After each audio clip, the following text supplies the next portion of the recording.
আজকের রান্না বাংলা ব্লগ চ্যানেলে আপনাদের জন্য নিয়ে এসেছি করলার একেবারেই নতুন এবং দারুণ স্বাদের একটা রেসিপি। অনেকেই করলা খেতে পছন্দ করেন না, বিশেষ করে ছোটরা তো একেবারেই না। কিন্তু আজ আমি এমন ভাবে করলা রান্না করে দেখাবো যে একবার খেলেই ছোট থেকে বড় সকলেই আঙুল চেটে খাবে। তাহলে চলুন দেরি না করে শুরু করা যাক আজকের রেসিপি। আজকের রেসিপির জন্য আমি এখানে 250 গ্রাম করলা নিয়ে নিয়েছি। এগুলোকে আমি ধুয়ে পরিষ্কার করে নিয়েছি। আমি এখানে ছোট ছিদ্রযুক্ত একটা গ্রেটার নিয়েছি। এই গ্রেটারের সাহায্যে আমি এই করলাগুলো গ্রেট করে নেব।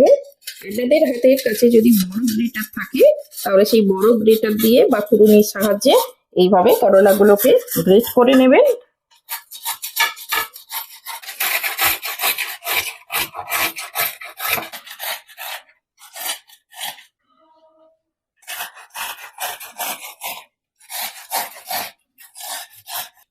করলাগুলো আমার গ্রেট করা হয়ে গেছে।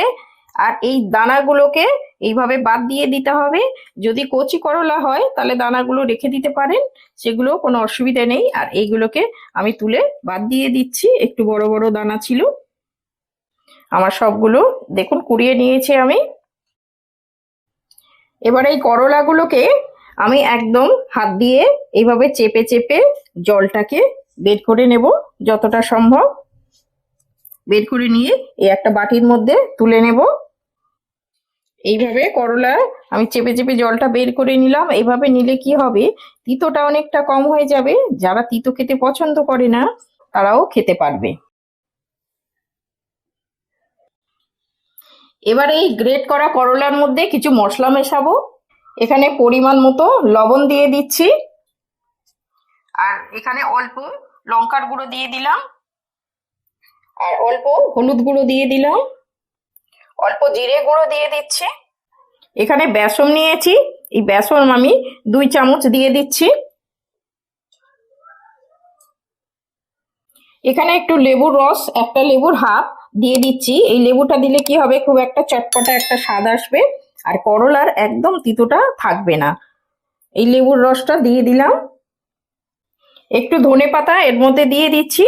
দিয়ে এগুলোকে খুব ভালো করে আমি মাখিয়ে নেব হাত দিয়ে। আপনাদের হাতের কাছে যদি লেবু না থাকে তখন আপনারা আমচুর পাউডার একটু দিয়ে দিতে পারেন। দিয়ে দিলে কি হবে, খুব একটা সুন্দর একটা চটপটা স্বাদ আসে।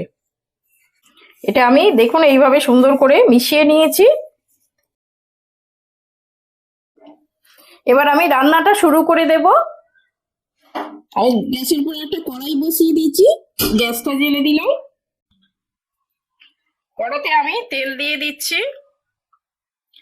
তেলটা ততক্ষণ গরম হতে থাক। আমি হাতে একটু তেল লাগিয়ে নিচ্ছি। তেল লাগিয়ে নিয়ে এই এর থেকে ছোট ছোট করে নিয়ে একটু গোল গোল শেপ দিয়ে নেব। এটা আমি এরকম গোল গোল শেপ দিচ্ছি, আপনারা আপনাদের পছন্দ মতো শেপ দিয়ে নিতে পারেন।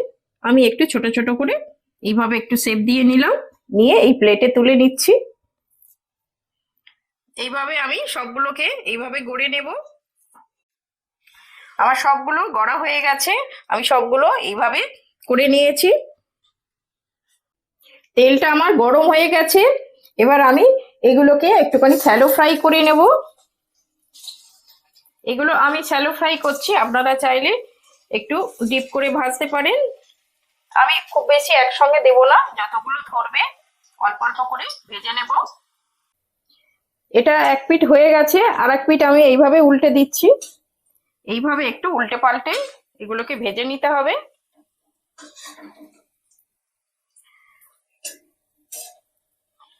এইভাবে উল্টে পাল্টে আমি ভেজে নেব।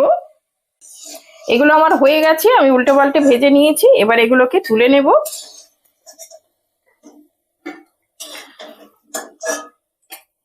তেল ঝরিয়ে আমি এগুলোকে তুলে নিলাম।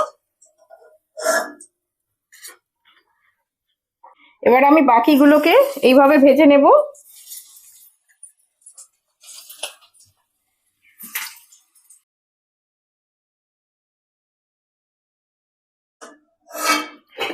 আমার সবগুলো ভাজা হয়ে গেছে। বাকি যে তেলটা আছে এই তেলের মধ্যে আমি ফোড়ন দিয়ে পেঁয়াজটা ভেজে নেব। তেলের মধ্যে একটু কালো জিরে ফোড়ন দিয়ে দিলাম। ফোড়নটা একটু নেড়ে দিলাম, ফোড়নটা হয়ে গেছে। এবার পেঁয়াজটা দিয়ে দিলাম। একটা মিডিয়াম সাইজের পেঁয়াজ কুচিয়ে নিয়েছিলাম, এটাকে দিয়ে দিলাম। এখানে 4 কোয়া রসুন একটু থেঁতো করে দিয়ে দিলাম। পেঁয়াজ আর রসুনটাকে ভালো করে ভেজে নেব। এটা ততক্ষণ ভাজতে থাক, একটু হালকা ব্রাউন হবে।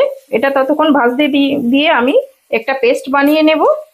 এখানে একটা মিক্সির জার নিয়ে নিয়েছি, আর এটা একটা ছোট্ট মিডিয়াম সাইজের একটা টমেটো, এটাকে ছোট ছোট করে কেটে নিয়েছি, এটা দিয়ে দিলাম। এখানে 1/2 ইঞ্চি আদা দিয়ে দিচ্ছি, আর ঝালের জন্য একটা কাঁচা লঙ্কা দিয়ে দিচ্ছি। 1/2 চামচ সাদা সর্ষে এটাকে দিয়ে দিচ্ছি, আর 1/2 চামচ কালো সর্ষে, এটা ছোট চামচ অল্প একটু এর মধ্যে দিয়ে দিলাম। এটাকে একটা মিহি পেস্ট বানিয়ে নেব। পেস্টটা আমার হয়ে গেছে, দেখুন এইভাবে মিহি করতে হবে, যেহেতু সর্ষে আছে সেই হেতু একটুখানি এরকম মিহি পেস্ট করে নিতে হবে।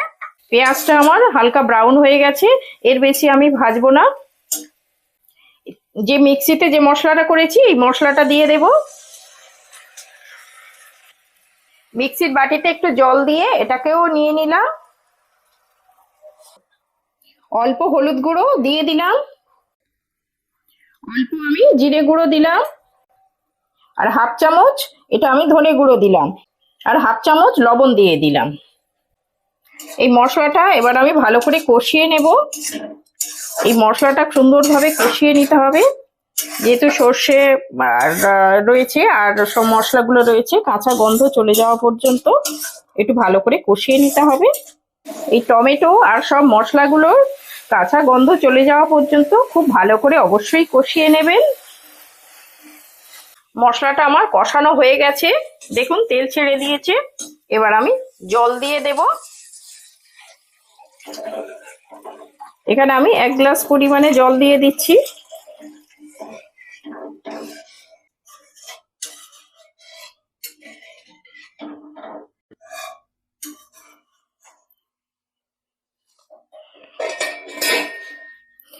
ঝোলটা ফুটে ওঠা পর্যন্ত অপেক্ষা করব। তিতো অনেকেই খেতে পছন্দ করেন না, আমার কথা মতো এইভাবে একবার বানিয়ে খেয়ে দেখুন, ছোট থেকে বড় সবাই চেয়ে চেয়ে খাবে। আর একটা কথা, আমার এই রেসিপিটা যদি ভালো লেগে থাকে তাহলে একবার সাবস্ক্রাইব করে পাশে থাকবেন। গ্রেভিটা আমার ফুটে গেছে,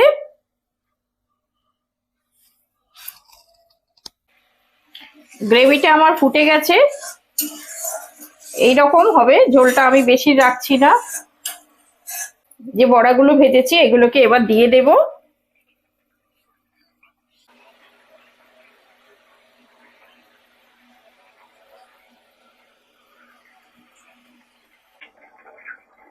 এটা আমি ঢাকা দিয়ে দিলাম, ঢাকা দিয়ে আমি 2-3 মিনিট একটু লো টু মিডিয়ামে ফুটিয়ে নেব।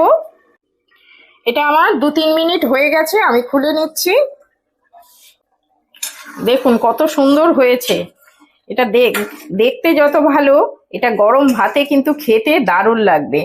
এইরকম ভাবে খেলে এটা কেউ তিতো হয়েছে সেটা বুঝতেই পারবে না, এটা যে করলার তরকারি এটা আপনারা কেউ বুঝতেই পারবে না। যাকেই করে খাওয়াবে সে চেটে পুটে খাবে।